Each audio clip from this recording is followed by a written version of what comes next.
Okay, I think we'll actually start up at this point. And then if anyone else comes in, we'll be good. So for those of you who don't know, I'm Denny Daniel. I curate the Museum of Interesting Things. Welcome to the Amityville Library show. They do great things. I kind of miss being actually at the library. Hopefully soon the world will open up and we can go and be in the rooms again. But I think we'll still do virtual because I just think it's great to be able to have people in Boston and Massachusetts as well. So I think we have 3 states in the room right now. Boston, Massachusetts, New York, and who knows, maybe Ruth is in New Jersey and then we'll have New Jersey there too. So I'm Denny Daniel, I'm in New York City, and the museum normally travels to schools, libraries, and events and shows people their iPhones didn't pop out of thin air. And the museum's been around, believe it or not, for about 12 years. And we do a speakeasy once a month. So if you put your email in the chat, I'll let you know when the next speakeasy is. And the next theme is actually kind of fun. The theme is the history I learned from Bugs Bunny. And funny enough, we learned a lot of history from Bugs Bunny. So I'm actually going to show the Bugs Bunnies, and then we're going to talk about the history. And I'm actually going to, the audience can contribute and say some of the things they might have learned from Bugs Bunny. We learned opera, kill the rabbit, and the war rations program, and many things. Now, the show we're doing here today is actually my most popular show. It's the first show I ever did 12 years ago in my elementary school here in Queens. So I did it in my Solomon Schechter. Yay, Queens in the house. And so newspapers that said they wouldn't even show up gave me front page articles. And Dan, you probably know them, the Tribune, the Queens Chronicle, all those papers gave me front page articles. And those papers are in black and white. For me, they gave me color. Full page article. I couldn't believe how many color pictures they put in there. And they said they wouldn't even show up. So we knew we touched a nerve. And ever since then, this show has been the most popular one when we do schools. It's kind of, I call it my smorgasbord, the history, Eureka, the history of invention. It gives you a little bit of all the, all the most popular ones. Hey, Alice, welcome, welcome. You've missed nothing. We just started. So I haven't shown the first piece yet. So that's a good segue to the first piece. So the first piece is the star of my show, one of my favorite pieces. I'm going to show you my Edison cylinder record player. Let me pull it out and get it ready for you. So these were invented by Thomas Edison in 1877. And there's the horn. Let me see, somebody posted something in the chat. Let me see what that is. You missed California. No, I didn't miss California. I said California, didn't I? I thought I did. Oh, and I'm going to put my email in the chat so you people have my email if you want it. And then, like I said, you're welcome to put yours. And let me get it to where I want it in the song, because as a good DJ, you know the part you want. You know the chorus. And then so it's actually not working on electricity, it's working on a spring. The spring is inside here, and you would have to wind it up. So everyone put your hands by the screen, and all of you grab that and wind it. Go ahead, Dan, have you got a good grip on that? Amy, there you go, just wind that up. Oh, don't wind too much, it'll break.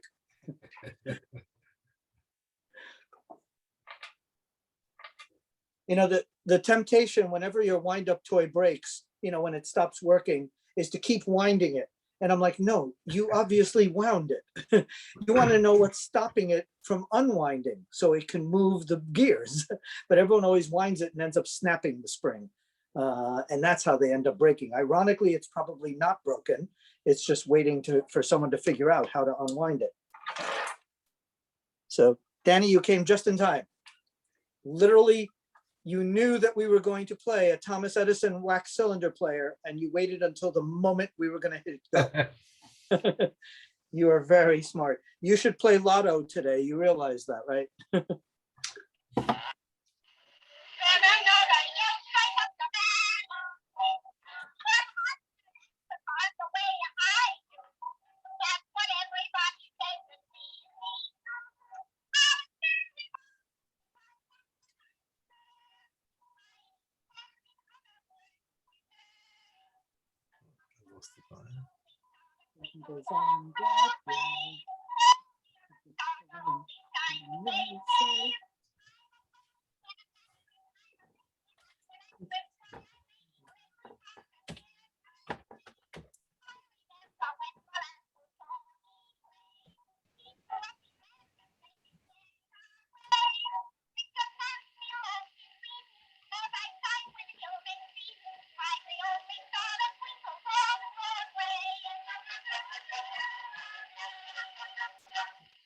Now, that was Ada Jones. She was like the Lady Gaga of the early 1900s. That song's probably from like, she was famous from like 1902 till about 1910. And I noticed that the fantastic, brilliant performer, Nicole showed up. There's Nicole, excellent. And Jessica, excellent, good. I noticed that you girls showed up exactly when I played the song, I'm the Only Star That Twinkles on Broadway. So clearly, you guys also knew when to show up. The stars showed up right on time. Hey, Jessica. So Ada Jones, who is one of my favorite artists, would record that on a wax cylinder. So that is an original wax cylinder, and it's actually, believe it or not, made out of beeswax and a few other ingredients. And believe it or not, the first records, I know your iPhones could carry an hour, several hours of music, but back then, the first records were only 2 minutes long on these wax cylinders. And then the later records, I'll show you one. This was a later record made out of celluloid, which is just a fancy word for plastic. And the celluloid records were 4 minutes long. And that's why now today, when a song is on the radio, most of the songs you hear are between, around 4 or 5 minutes long, 5 minutes, give or take, tends to be the song. But think about it. When Beethoven and Mozart did their concertos, those were what, 15 minutes, a half an hour. All of a sudden now we can't handle more than 5 minutes. That's because Edison's records kind of conditioned everyone that songs should be about that long. And that's why the radio industry ended up with that. And it was really the Beatles who broke that barrier when they did songs like Hey Jude. If you did Hey Jude on a wax cylinder, you'd be done at the chorus. So like I said, this was invented 1877, but they were popular up until around 1929, when flat records basically took it over, and Edison realized, yeah, I'm gonna have to basically do flat records, and he did.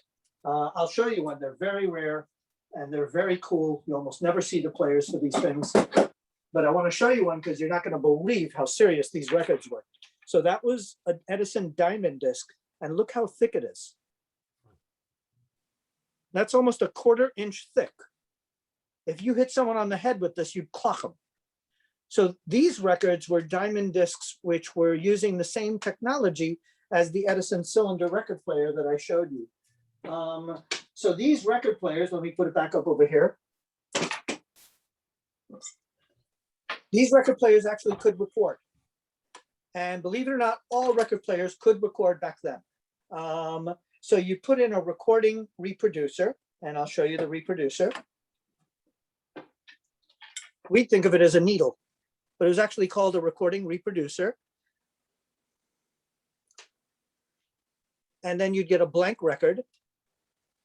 And believe it or not, Ada Jones, and you heard an orchestra, the entire orchestra would be in this room, and they would sing into the horn. So she would sing something like, by the light of the silvery moon. And then it actually worked like a sewing machine. It actually went up and down. So I would say something like, hello. When you play it back, hello. You're just moving air the same way my mouth, my tongue moves air. I make lots of noises with my mouth. Ask my mother, she'll tell you. So all those noises you're making are just sound waves that could hit an eardrum or hit tin or hit Plato, not Plato, he was a big Greek guy, or you would hit wax, beeswax.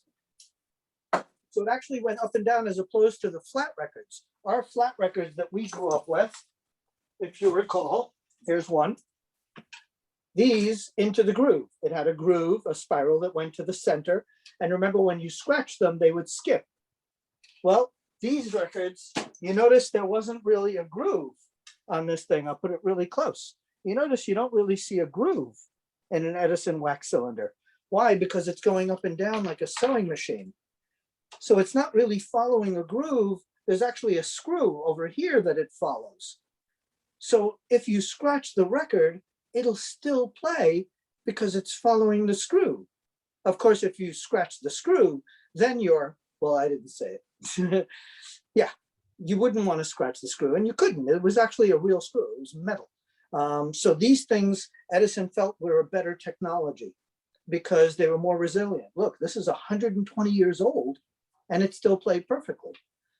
Try that with one of your records, you know, from even 20 years ago. It would end up having all sorts of pops and scratches and stuff. So they were actually pretty resilient, but the flat records stacked better and held more information. And that's why they ended up beating out the Edison cylinder. So let me bring over the next item. And a lot of my regular fans never got to see this item because this is the item I usually bring to school shows. But I wanted to bring it to this show because it's special and you don't get to see it too much. So this is, it was called a calliope or a Regina. And what does that look like to you? A record player. So it's kind of a cross between a record player, because you're right, it had records and the records are made out of metal. And it's kind of like a player piano because you notice the records had holes in them. So it worked like a player piano. The holes would grab hooks, and the hooks, each hook was a different note. And it's also like a music box because it's a box that played music. And these go back hundreds of years, you know, 300 to 400 years, these things. And they're basically, it's not playing recorded music. It's not, you didn't record your voice on it. It would make music because the holes, you know, are actually making music for you. So I'm going to play it for you. Oh, actually, first we have to wind it up. So everyone, once again, grab that hook. Go ahead and wind it up. Not too much. You don't want to break it now. God, oh my God, Dan, what are you doing there? What do you think this is? It's not in a New York minute. I know you're a New Yorker, but you know. Now this one, actually, when I first got it, I did snap the spring, and the guy actually put a stop in there so that it can never be overwound. It actually has a special stopper. So this one is protected because I do sometimes 300 kids in a school, and I actually run through the audience and the kids start winding it up a little bit. And yeah, it would definitely break if it didn't have the safety. And I'm going to play it for you. And that was it. No.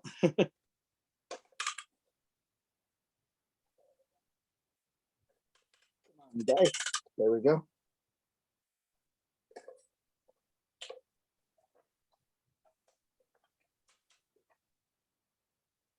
All right, we're going to do a little surgery. Hang on. You're going to get to see something you don't get to see so often. I'm going to take out the record a bit. Sometimes it just needs to be jostled. So let's see if I can get it to jostle a bit. Yep, there it goes. Okay. So that's how I change records. Now you're getting a special show. And I can put another record in, but this one is a song everybody knows. It's Silent Night.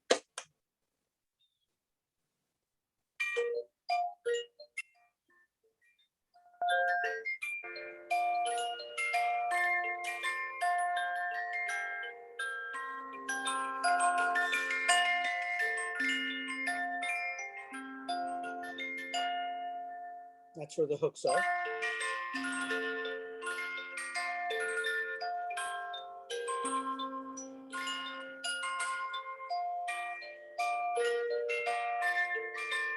This one's from around 1880 from Germany. And normally this machine was huge. It was furniture. So this is a very rare portable one that they made. Now this machine inspired something very modern that I'm not sure you guys know. And I'm sorry to expose you guys and the library to this extremely modern device that I'm not even sure the librarians have heard of. And I don't even think some of my extremely intelligent audience members, you guys, I don't think any of you guys have heard of this extremely modern device that 400-year-old technology inspired. And I'm sorry to expose all of you to this modern device, and you're all going to get jealous and want to buy one of these extremely modern devices that I'm not sure anyone has heard of. So have you guys heard of the computer?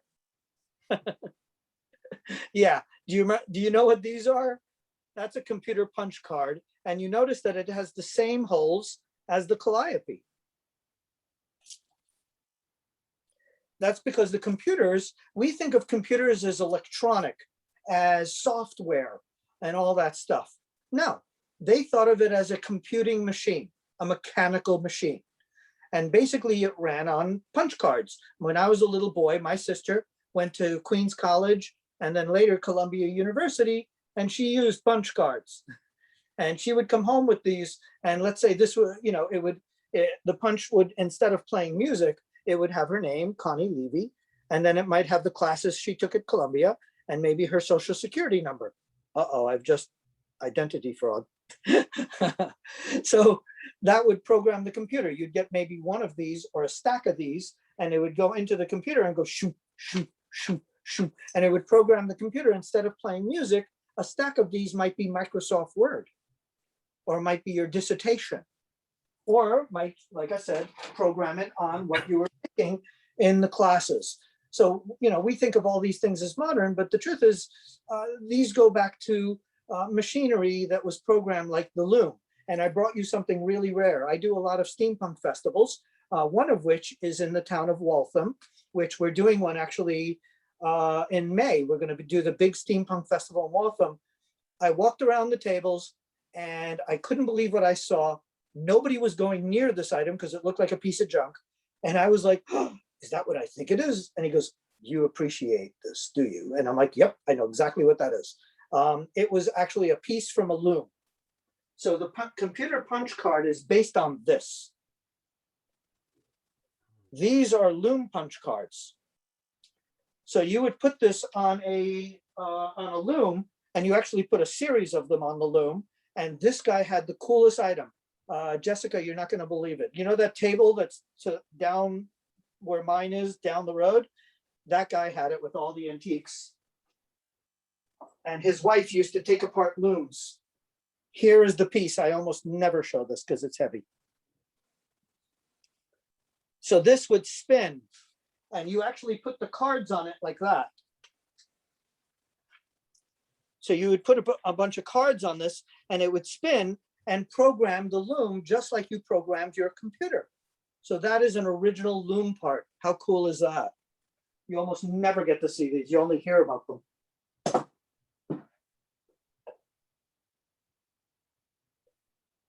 So a lot of technology was based on it, like the piano. But here's an interesting item in my museum. Oh, and I should show you actually a player piano roll, since we talked about it. So this is an original player piano roll.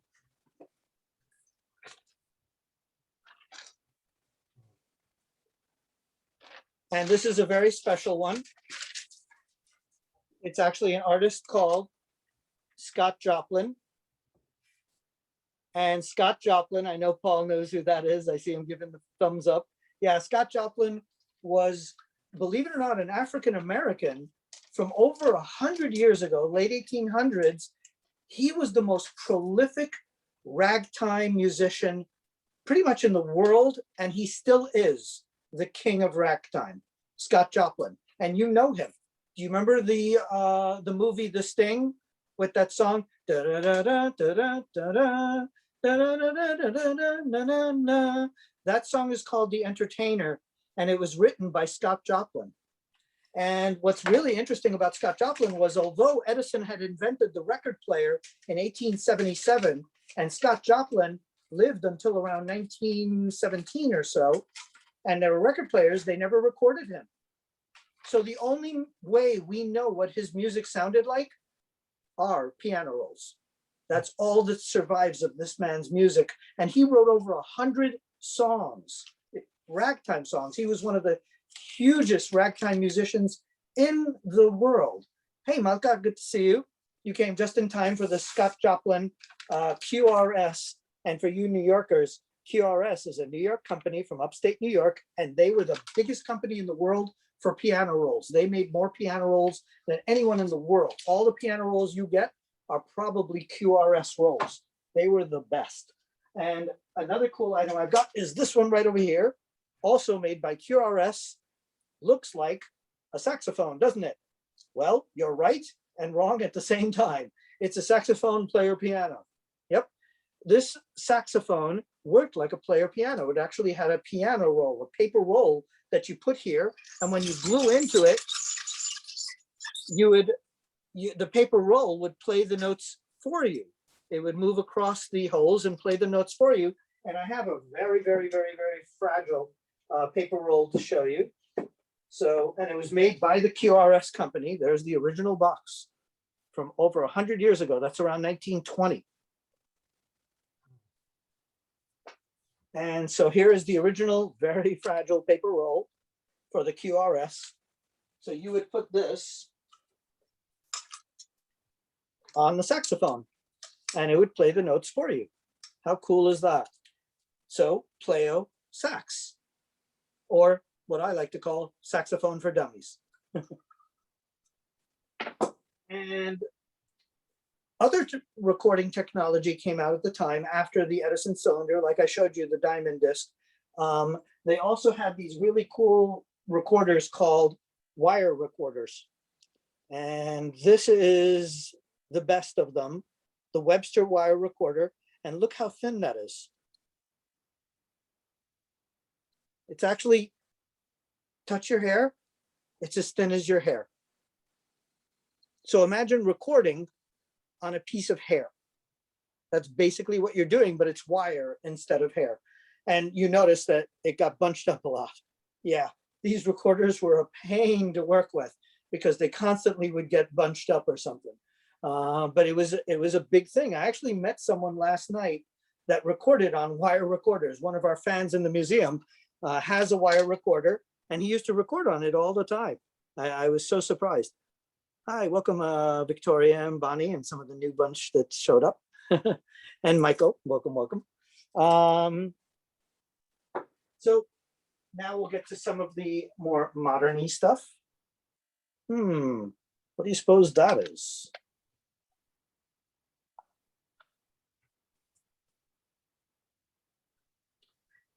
Ladies and gentlemen, I present to you the world's smallest record player, the Mighty Tiny, from around 1968. And are you ready to see my friend there, Paul, go ooh and ah? Because here is the world's smallest record. That's him miming ooh and ah because he's on mute. So now you're, what's his name? Marcel Marceau or something? Do you remember him from the 70s? Exactly. There's clearly a wall in front, an invisible wall. And there it is. The world's smallest record, fits in the palm of my hand, and played 30 seconds of cheesy music. Things like Tijuana Brass, Coney Island sideshow stuff. And I actually have the original record sleeves here. How cool is that? Came in tiny little record sleeves. Battery powered? And it was battery powered. Very good question. Who was that? Mike? Dan. Oh, hi, Dan. Yeah, it was battery powered. One small AA battery, just one small AA battery.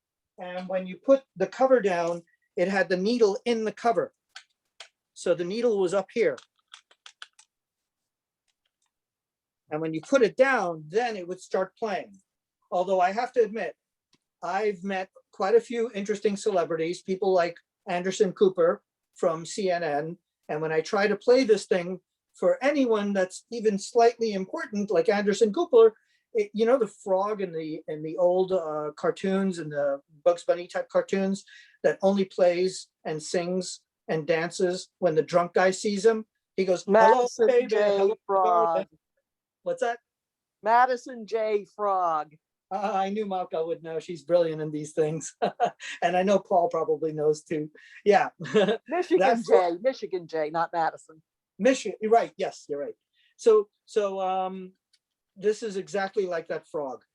It would not play for Anderson Cooper except for 5 seconds. And I swear his staff was like, you know, Denny, make it play. And Anderson was like, make it play. And it was like going, and it wouldn't do anything. And then finally it played like, hello, ma, for like a second. And his staff was like, that's great, let's go. Because he had to be on CNN in like minutes. And then of course, when I put it in my backpack and went onto the New York City subway, the whole way down the staircase, the whole way on the subway, it kept going, hello, my baby, hello, my darling, hello, my, and I was like, yeah, great. That's when it decides to play. So it's totally that frog. I keep thinking the name is Tennessee Frog, but it's not. And I did bring to you how you bought it. How cool is that? Those are the original record cases, the record sleeves. You bought a pack of 4 at I think this is what, KTEL or something. And it cost 34 cents for 4. And I know you guys are gonna love that one, all you cat lovers. And then this one kills me also. I love that one. The Tiger Beat one and the cat one are my favorite 2 records. Every time those come up for sale, I buy as many as I could. But this was the popular songs, because clearly you know all those bands, right? And this was the Dixieland collection. So those were all the Dixieland songs. And you bought them in a nice collection like that. What does that look like?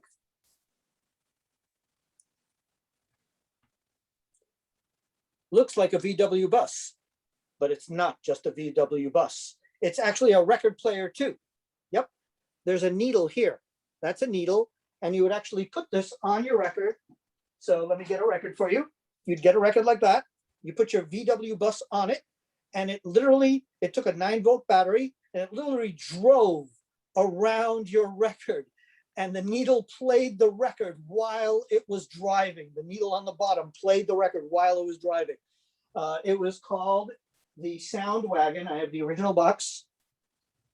It was called the Sound Wagon. It was from the early 1970s.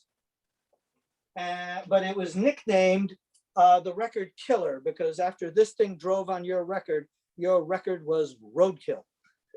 And that's for sure. Oh, let me put that over there. Excellent.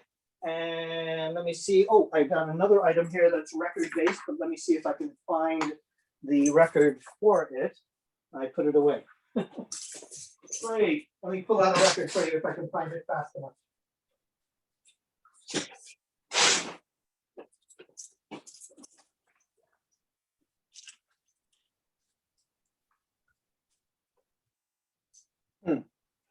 That one disappeared on me. That's interesting. I had it.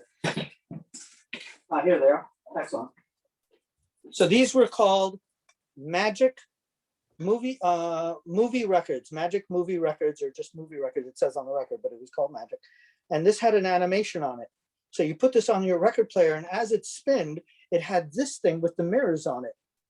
So as it would spin, you'd see the animation. So this one had Old MacDonald Had a Farm, and you'd have a little animation of all the animals on the farm. And then they would go quack, quack here and a quack, quack there while you were watching the ducks. How cool is that?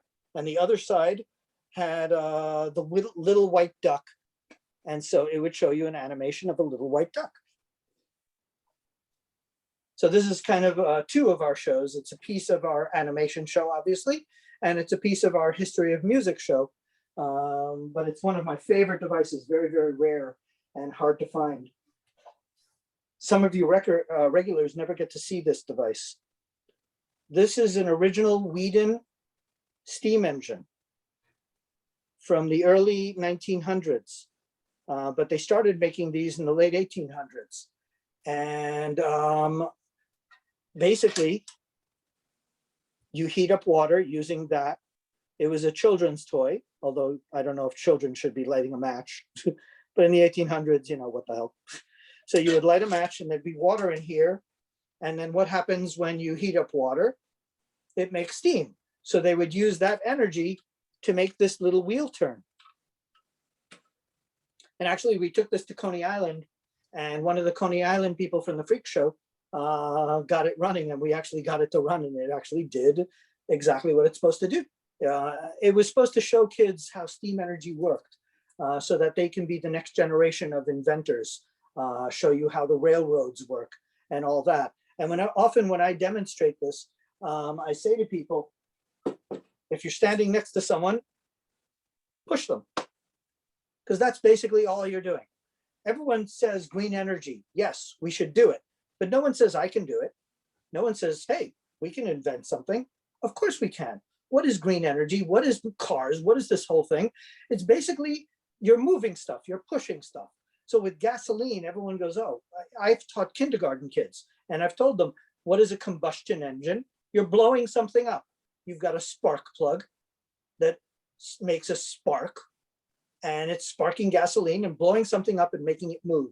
So anything that moves, we can use for energy, I always tell people. So we can think of the next thing. They never think that we can empower ourselves. We can totally empower ourselves to think of the next green energy item. Just think of something that moves. Even a dog's tail, you can use to maybe power, you know, his coat warmer. Just like when you're walking and you have a watch that can be powered by the movement of your legs and your arms. So like I said, with green energy and anything, with combustion engines, with steam engines, you're just pushing something. You put a horse in front of a wagon and it pushes. And the purpose of this museum is to show people that most of our lives are common sense made complicated. Most of it you could explain to a 6-year-old if you had to. So the next item I like to show, I've got a question for you. What do you suppose that is?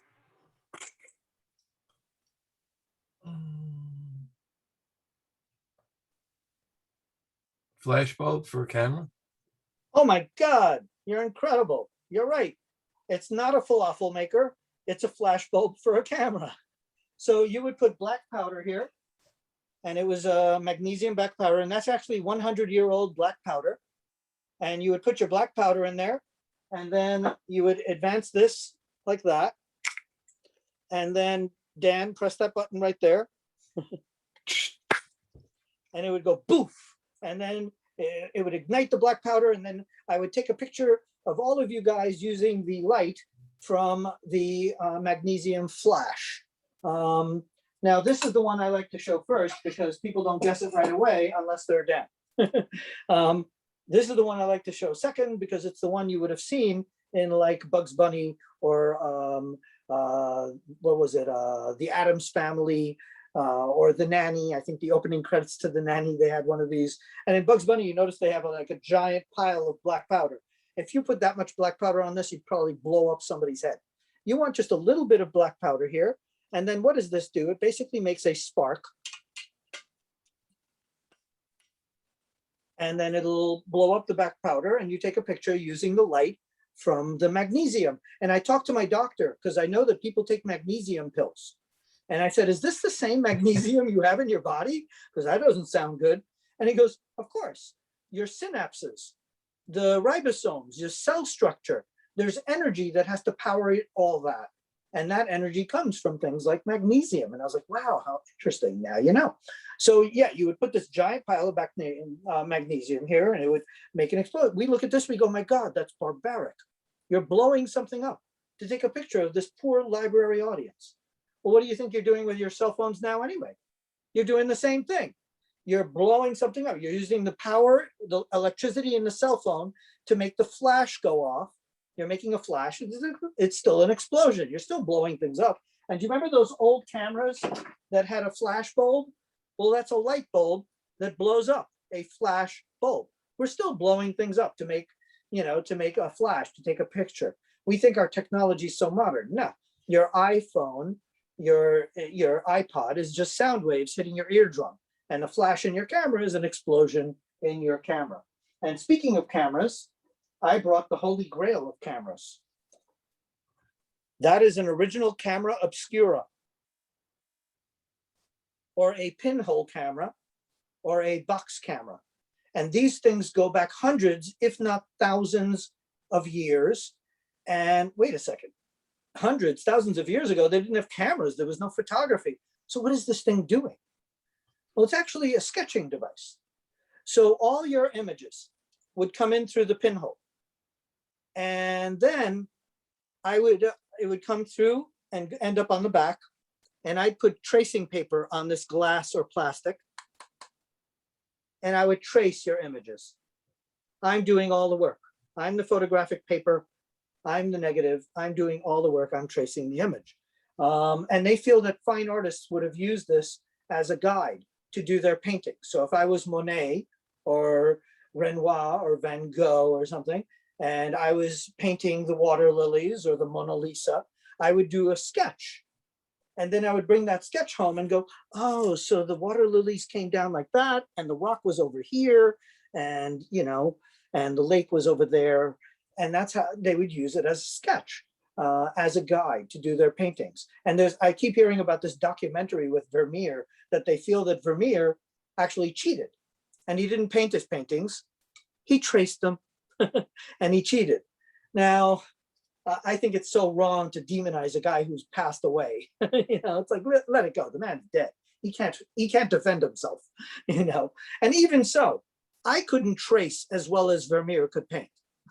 They were saying all these Renaissance painters, painting became so advanced all of a sudden that maybe, maybe they were cheating. And exactly, Jessica, tracing is part of art anyway. And most laymen, if I traced the Mona Lisa, she would look like a really horrible stick figure early in the morning with early morning hair. So yeah, no, you would not want regular people to trace. So the fine artists would use it, even if they would use it as a guide. They also feel that cavemen may have used these camera obscuras to do their intricate cave drawings, because some of those cave drawings were so detailed and the scene was so far away that they were like, how did they get the scene so right? And they're thinking they may have actually known at least the concept of a camera obscura. I don't know if Neanderthal man was walking around with a camera obscura, and we don't have a Neanderthal man to ask. Although several ladies have told me they've met some Neanderthals in bars in New Jersey. Yeah, that's a different kind of Neanderthal. And those can't even pronounce camera obscura. As far as the actual cavemen, we don't have any of them to ask. So I've got a question for you. And I'm going to show you one of my favorite of the camera obscuras. This is a British one. When this camera obscura sees you, and when you see me, are you seeing me right side up or upside down? Yes, Jessica, you are seeing me upside down, and then your brain realizes that the world isn't upside down and flips it back. I've never met someone who can explain this in any way, shape, or form that makes sense. So I finally researched it heavily and found out that there is a way to explain it. As Einstein said, if you can't explain it to a 6-year-old, you don't know it well enough. So I finally got it to the point where I can explain it to a 6-year-old. And in the internet, often it shows you math and graphs and says the physics of light. You don't need any of that. What you need is a piece of string and my foot. So let's see if I have a volunteer in the audience. Let me put on my my X-ray specs. Excellent. Alice, step on the string here. Pretend you're stepping on the string. And so Alice and everyone in the room, from your head to your toe is going into this camera obscura and into my eye, upside down. Why? Let's imagine the image of your foot is this string. So everyone, where's your foot? Are your feet on the floor or on the ceiling? On the floor. Yeah, I know it's 5 o'clock somewhere, but your feet are all on the floor. Okay, so if your feet are on the floor and this string represents your foot, then the string would go up when it's going to my camera obscura. When you see it from the side of the box, you'll understand why it ends up upside down.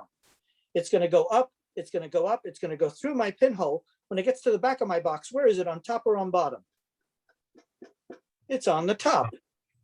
And that's why you see upside down, because your foot from the floor goes up to the top of the box, not the bottom, because a straight line goes in a straight line. A straight line doesn't go, it goes in a straight line, which, Paul, you'll be happy to know that I do have the device to make that sound. I finally got one. So now every time I do this demonstration, I can make the sound. So a straight line goes in a straight line.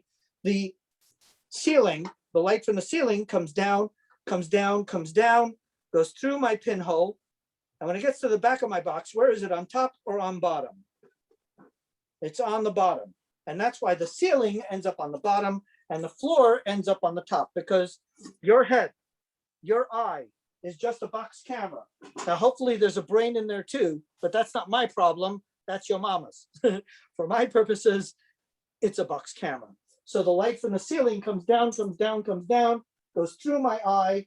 And when it gets to the back of my head, it ends up on the bottom. And the light from the floor goes up, goes up, goes up, goes through my eye. And when it gets to the top, to the back of my head, it ends up on top.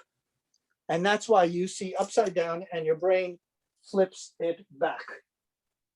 Who's seen something in 3D? 3D movie, 3D photography, anything 3D? Everyone. How long do you think we've had 3D? What do you think? 5 years? 10 years? 20 years? Much longer. I'm going to give you a hint. Who is this man? Honest Abe. Yep, that's Honest Abe, Abraham Lincoln. Honest. But that's a 3D picture of Abraham Lincoln, which means we've had 3D since Abraham Lincoln. Honest, Abe. And in fact, we've had it longer. I'm actually on the board of the 3D Association here in New York, and we've had 3D since the beginning of photography. Photography began in 1839, and ever since we started doing photography, people realized that if you have two eyes and you put two lenses on a camera, like this original Kodak from the mid 1900s, then you would have 3D, 3 lenses. Wait, what's the middle one do? This one takes your soul. No, I'm kidding. It doesn't take your soul. So these two take the picture, and this one's for focusing, because you never want to focus on the right eye or your left eye. You want to focus on the center of the room. So these two would take the picture, and then that one you would use for focusing, and it would come out on a picture like the one you saw of him, or this one here, which is the loop-de-loop from Coney Island. It's almost 100 years old, and you would put it in original 1800 stereoscope, and then you would move this like that and focus it, and you'll see a 3D image of the loop-de-loop. I don't know if you'll see it on this thing too easily, but this was basically the YouTube and the Google of the 1800s. People would buy packs of these and learn about Coney Island or the Civil War or something like that. So it was a huge thing. It was kind of the Encyclopedia Britannica of the time. So my next item, also very interesting. Remember I told you that you could record on records. You could record on flat records too. And I actually have 2 of them for you to look at least. Because Edison also did them. So there is and I almost never show this, there is a clear red Edison record that you could record on. You put it on an Edison writer. And this was also one of those that you would go to maybe a booth on 46th Street or something, or on the top of the Empire State Building. And you would record a message for maybe a loved one, happy birthday message, or often they would use it for soldiers, and they would record a message for your loved one in the war and then send it to them. This one is a song, and there's the person who wrote what song they did. There's a different hole in each of those 2 examples you have. The first one was a larger hole. Did they use that thing that we used to put in? This is a 45. 45, right? Yeah, this is a 45, and that went on a 33 record player. So good point. Yes, they did have different holes sometimes. Let me see if I can find my metal one. Here's the speakerphone metal one.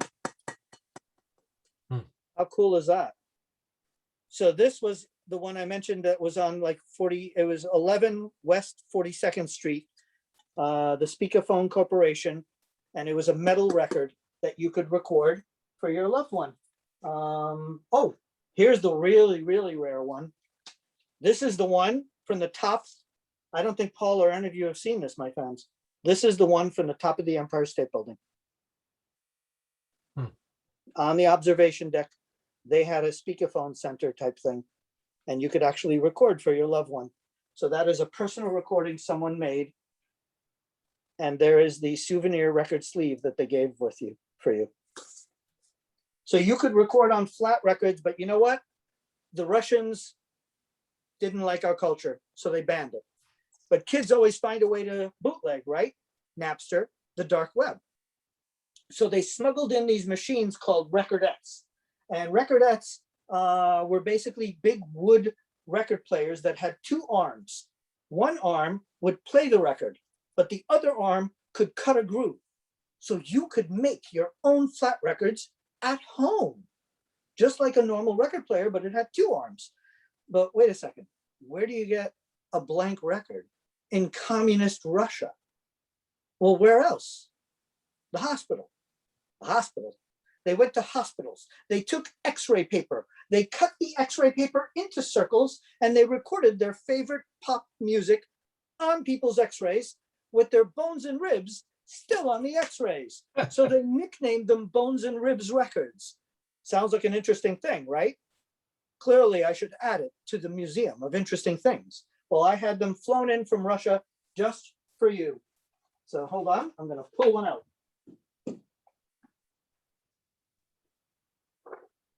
There it is, an x-ray of a guy, and you see the guy's bone right there.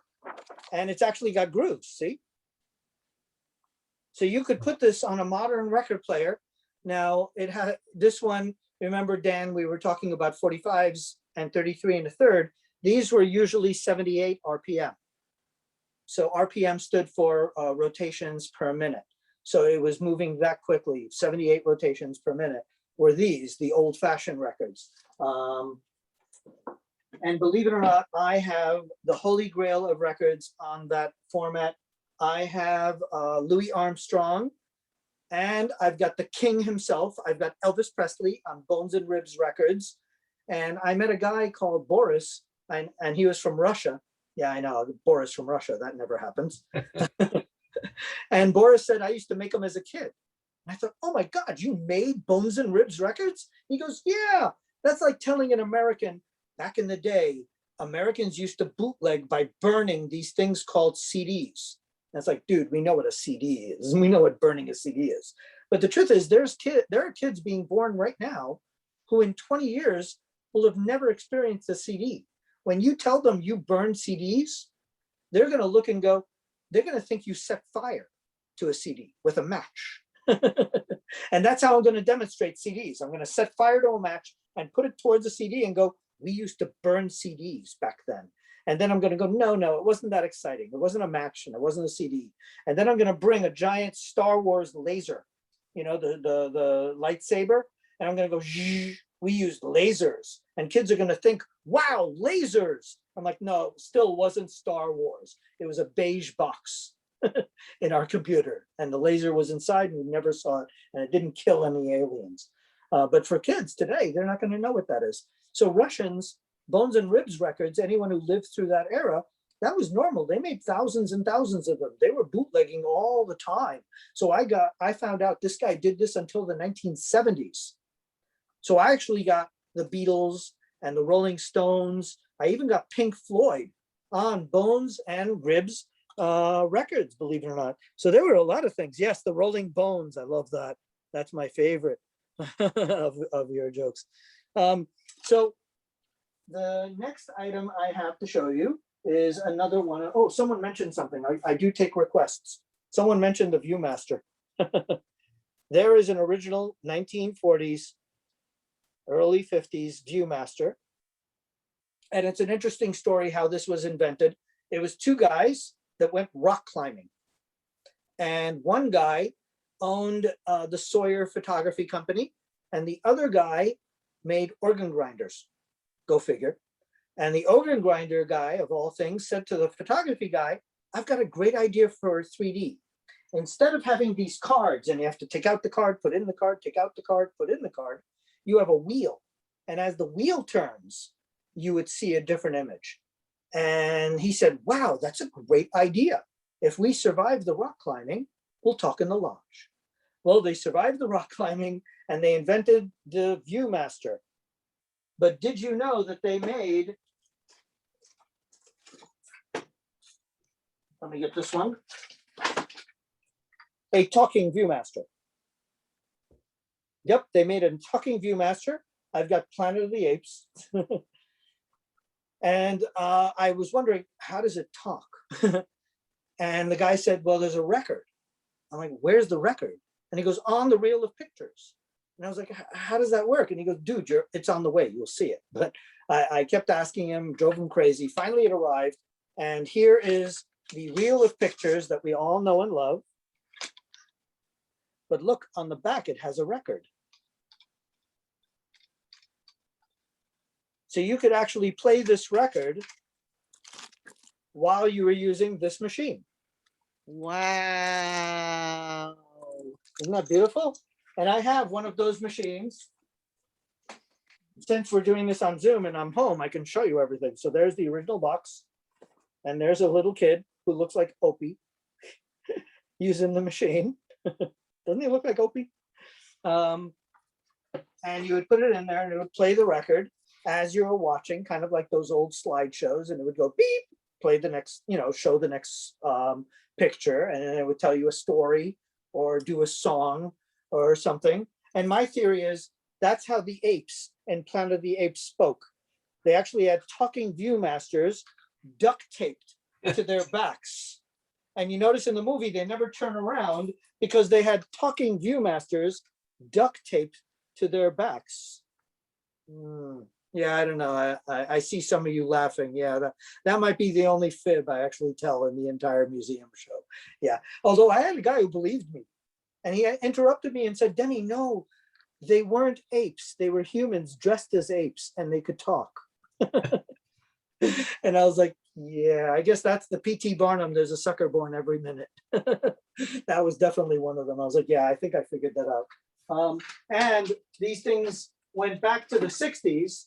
So they were around for all of our generations. Everybody had, talking Viewmasters existed throughout all of our lives. The only thing is, I guess it just didn't have the kind of marketing that other ones, other machines had, the regular Viewmaster. Did anyone here hear of a talking Viewmaster before when you were kids? No, you did? You heard about it? I have the holy grail of talking Viewmasters. I have Michael Jackson's Thriller. So it was around in the 80s. Michael Jackson's Thriller on talking Viewmaster. And of course, because he's Michael Jackson, he had to have a special machine. But yeah, that's one of the hardest ones to get out of all the talking Viewmasters. Let's see how we're doing with time. Are we getting kind of close there? Oh yeah, we're almost done. It's incredible how quickly time flies. But we do have some extra time, so I can show you things that I don't always get to show. So Paul, for the spy show, I'm going to add a couple of items right now for the spy show that you don't get to see. I'm going to show the earliest one first. So that is, what does it look like? Pocket watch? But it's not. It's actually a camera. Yep, this is the Expo camera. You would open this like that, and then I would advance it like this. When I press this button, I just took a secret picture of all of you. None of you knew, right? Clearly. And I'll show you the guts of the machine. And you'll see what year it's from. 1904, and it's a New York company, the Expo. And there'd be a cartridge of film in here. So it would take a bunch of pictures with that cartridge of film. And that was your spy camera. But I've got another Holy Grail spy camera that I love. What kind of film would go in that? I'm not sure. It was a very small cartridge, though. It wasn't normal film. It wasn't like 110 or 35, obviously, because that's too Yeah. big. So it was a very tiny, tiny, tiny film. It was kind of like the old spy cameras, if you remember the micro from the 1950s and 60s that used to come in comic books. Oh, yeah. So this one I actually managed to get a roll of film of, although I can't even open it. I think it opens from that end. But this one had film that fit in the back here, and it was tiny. It was like a tiny yodel, a very tiny yodel. But this is the holy grail of spy cameras. This one is a spy camera watch. Oh, yeah. Isn't that beautiful? And hang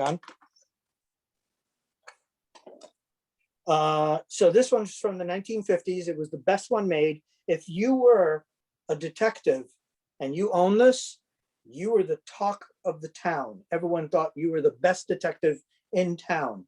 But my opinion is you were the worst, because look at this thing. I mean, clearly that's not a watch. And if you're sitting there doing this going, Dan, hold still. You know, believe me, everyone, the people that you were spying on had to be blind for them not to know that you were spying on them with that camera, because that camera it was the most boisterous looking, and it was expensive. And even to this day, it's still expensive. They go for like over $1,000. And I'm like, for a spy camera that only a blind person, you know, That would be good for Get Smart. Yeah, exactly. I do have upstairs with the Get Smart phone. Funny enough, a few companies made shoe phones, believe it or not, and I managed to get a few of them. Most of the shoe phones you'll find are Sports Illustrated. Did it in the early 1900s. They did a bunch of different kinds of sneaker phones and shoe phones and all that. There was one that I managed to get that looked like the Get Smart one. But what I found ridiculous was that they didn't put a cover. You remember how Get Smart used to slide it so that you can still walk on it? This one just has all the numbers right there. So when you walk on the floor, after you've walked one block, you've destroyed the keypad. So I'm like, they made it so you can't walk on it. That's What's the ridiculous. point? Yeah. Yeah, what's the point? It was the most silliest, ridiculous thing in the world. So my next item, let me pull it out over here. Excellent. There's an item we all know and love. The rotary telephone. When they first started having, operators, the operators were little boys, but little boys can be unruly. And they started being really rude on the telephone. And that's why you ended up with female operators, because they realized little girls had more manners than little boys. And that's how we end up having the operator be always a girl. We always associate operators with girls, but it actually started as little boys in the beginning and then changed to little girls. Thanks, Jess. You're right. So I did a little show in Long Island for school. And there was a girl who was about 12 years old. And she said to me, I was teaching her how to do this. And she kept going like this. And I kept going, no, that's not how it works. You have to go like that all the way to here and let go. And she goes, what? So you have to go like this? And I said, no. You have to go all the way and then let go. And she goes, and then she asked the question, none of you, in all the years you used this, none of you thought to ask. This little girl, first time she ever used it. And I'm like, oh my God, that's a good point. She goes, wait a second, I have a question. I said, what's your question? So you have to go like this all the way and let go. And I said, yeah. She goes, then why does 911 begin with a 9, which is the longest one, the hardest one to do? You would think 911 would begin with like a lower number, so it'd be quick. If you're on fire, the last number you want to dial is a 9. And I said, that's a really good point. I can't believe I never thought of that. And for a good year, I decided not to research it, but to ask everyone I knew, old, young, Con Ed workers, AT&T workers, Bell South workers, everyone I could talk to. Nobody knew. Now, the first guess people said was that there weren't rotary phones when 911 happened. So I did research that, and they did have rotary phones when 911 was first instituted in the country. So it wasn't because it was push button. It wasn't the push button phone. You want me to tell you? Yes. So I researched it, and we found out that it started in England, where it was 999. Right. I think it still is. Yes, still is. Right. But Americans figured if you're dialing 999, by the time you're done with 3 nines, if your head is on fire, you're toast. So we figured it should be 9 because you're serious, and then 11 because you're on fire. And that's how it started. It started in a town in, I believe, like Atlanta, Georgia or something, where the operator was getting so many phone calls for long distance, for information, and for emergency that they couldn't get to the emergencies, and it was becoming dangerous. And someone said we have to have a dedicated number just for emergencies, but obviously 999 was too cumbersome. And so they made it 9 and then a 11. Then I thought to myself, why does England have 999? Is that like population control? Are they trying to get rid of the Brits? What's going on? So I waited a little while, called my British friends. Nobody knew. The British had it 999 because back then they had a button for the number 9. So you could hit the button 3 times and that was quick. And that's why they used 999 for that. Now, I'm still trying to hunt down a telephone with the button so that I can see, how it worked. But I keep getting priced out. We're trying to get a budget for that one of these days. Which, by the way, if you want to support the museum, you can go to the website. Paul, if you could post the website or something, then you're welcome to check it out. I had this whole thing to post, and then it got deleted in the last minute. But you do have my email there, so email me and I'll let you know. So wait, how are we doing over here? 8:07. So we're pretty much, almost done with the show. But I always like to add a couple of extra items. So we're going to add a World War II item. That is my emergency drinking water from the Cold War. And let me see where this one was made. Is the water still in there? Yep. Here, you can hear it. Huh. And you could hear how lumpy that water sounds. This has to be like the worst water you could ever think of. And look where it's from. Brooklyn. Yeah. Delicious. It's probably coming right out of the East River. Yeah, that is the lumpiest. I'm figuring that it's probably rust water at this point because it's probably from the mid to late 50s or something. But I have I have like 50 bottles of this stuff from all over the country. I've got California emergency water. I've got Massachusetts. You'll be happy to know, Jessica. I've got Pennsylvania. I've got, of course, New York, Brooklyn, and I've got New Jersey. Yep, I got New Jersey. Yep, Paul, I got New Jersey emergency drinking water. You'll be proud. And I always like to ask people, if there's a mushroom crowd outside, what do you go for? New Jersey, New York, Brooklyn, California, Boston. Paul wants New Jersey. That's because Paul has the right. Most people pick Brooklyn because New York has, according to Consumer Reports, the best water in the world.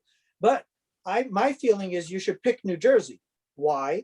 Because when the mushroom cloud comes, you're going to be toast. And you don't want the Russians to get you first. So if you drink the New Jersey water, you'll die quicker than the mushroom cloud will ever kill you. I don't know. If they better bottle off that picking water around Oh my Philly, God, it's Jessica, I still just New saw you take Jersey. a drink. Was that emergency drinking water from Jersey? I made you thirsty. That's the funniest thing I've ever seen. She literally took a drink right after I put. Are you sure, Jessica, you don't want some of this? Look, that's probably like Nutriment or something. And you see this behind me? It's one of my favorite items. And it's the last item on my show. It is the solar space phone from the early 1960s. And as seen on Newsweek for you writers like Malka and Paul and Jessica, probably everyone in the room. That would be my time. That's my time. Is it? Did Yeah. you? And you probably would have wanted one of these, I can guess, right? So, and the solar space won't work. It actually, so the sun's rays would come down like this, and then he would talk into this device, the solar space phone, and then the solar power would turn his voice into energy, and then that energy would go across there. She had a receiver that would convert the energy back into voice, and then she would listen to what he said. Now you notice this is 1962, so he can only talk and she can only listen. Yeah, you gotta love it. And if you think the box is cool, wait till you see the actual solar space phone.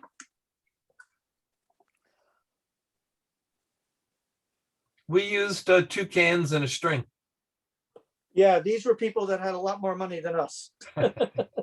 Yeah, I would use the 2 cans and a string.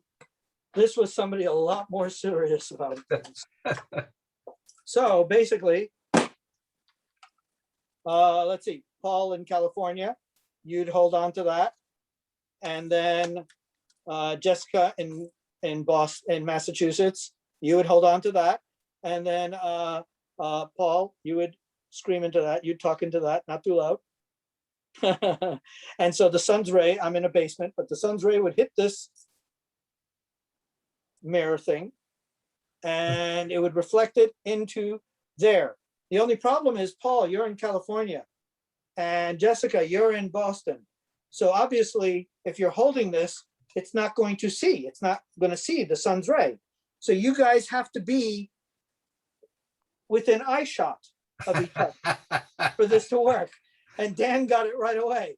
If you're within eye shot, why do you need this? What do could you just need say that hi. for? Right? You could just talk to each other. Well, actually, you could make it work if you were on opposite sides of the state in Oklahoma. No, that's true. The flatlands. Oh, Oklahoma, where the wind goes.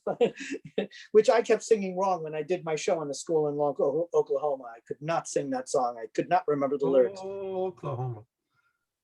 And that's it. That's It all I works on wrote. either end of the Lincoln Tunnel too. Yeah, maybe. Yeah, York, it New had to be Jersey. the ridiculous invention. You'd be the ever coolest made. kid on the block for sure. Yes, it looked really cool. It was like Jetsons. But as far as functionality, yeah, you could just talk to each other and save the money. You didn't need to spend that much on that thing. So, pretty much, like I said, that's our show. Please, please, please come to a speakeasy, put your email in the chat, and I'll let you know about the next speakeasy. But while I was doing this show, I got a couple of phone calls. And one of them could have been my mother. And I know it's terribly rude in the middle of a show to make a phone call, but it might have been my mother. You should always call your mother, right? So do you guys mind if for a second I just call my mother back? Just hang out right there, mingle amongst yourselves like the Brady Bunch in little boxes. And hang on, I'll just call my mother really quick. Hold on a second. Ugh. Ugh. Ugh. Ugh. There we go. Hold on. There's my phone. Ugh. Ugh. Wait, hold on. Hi, Ma. I can't talk to you right now. I'm doing a presentation. Oh, wait. Did you think I would use my small cell phone? These were the first portable telephones.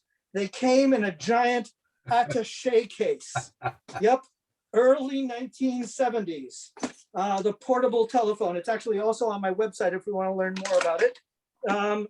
Early 1970s. This one was called the Director 2. And I actually got it from the corporate executive, his daughter in Canada. Her daddy used to carry this around. And it weighs somewhere in the area of 40 to 50 pounds. Now, let me see your cell phones. Those aren't cell phones. Those aren't portable telephones. Look, your phones don't have a handle. Clearly, you guys need to get a grip. You need to get a handle on things. Yeah, this one's portable. It's got a nice portable, a little handle there. Yeah, these phones from early 1970s. The first cell phone call was made by a guy called Martin Cooper. He was a nice Jewish boy from New York. But who do you think he called? His mother. Everyone always guesses his mother when I say nice Jewish boy. No, actually, he picked up the phone and called his competition, AT&T, because he was working for Motorola, and there was a big competition on who would make the first cell phone call. And it was April 3rd, and we're still in April. So we're not far from the anniversary of that first phone call. April 3rd, 1973, right off the streets of New York, Martin Cooper picked up his Zach Martin telephone, his portable telephone, and he made the world's first cell phone call. And Martin Cooper is still alive. He actually moved where Paul is. He moved to California, although Paul's coming back. He moved from New York to California. He's actually, I've been in touch with him, and he loves the museum. He thinks it's great. I keep trying to convince him to come back to New York. He's like, oh, I'm good. He likes the weather, but he's a great inventor. So get onto the library website and look up Martin Cooper. He's a really cool guy and a great inventor. And of course, if you catch him, tell him I said hello, Paul, or anyone. But yeah, that was the first cell phone. But the cell phone idea, the concept goes back many decades to like the 1940s. And it's basically a radio telephone. And so is your cell phone today. You're still using radio technology, radio waves, going across the planet to do a call. It's just cell phones. It's a different configuration of the tower and a different kind of wave, so that the calls wouldn't drop as much, and they would be more reliable. But you're still basically doing the same thing that you did with those army phones that you see in MASH episodes. That radio telephone that Radar used was a radio, and that's your cell phone as well. It's still basically a radio. And if you think of the cells, think of it like, someone explained it nicely to me, where think of it as a honeycomb for a bee, and your cell phone and your radio signal is going through the honeycomb. So that's keeping it more secure. It's keeping it tighter, and it's making it last longer and not disperse or drop the call. So that phone would have worked on a battery, and you can walk around with it if you're attaché case. And I've heard from many people that when they used it, they got a phone call. They said, "Hi, who is this? Great, I'll call you right back." They hung up the phone, pulled over, went to a payphone, dropped in a quarter, and made a phone call.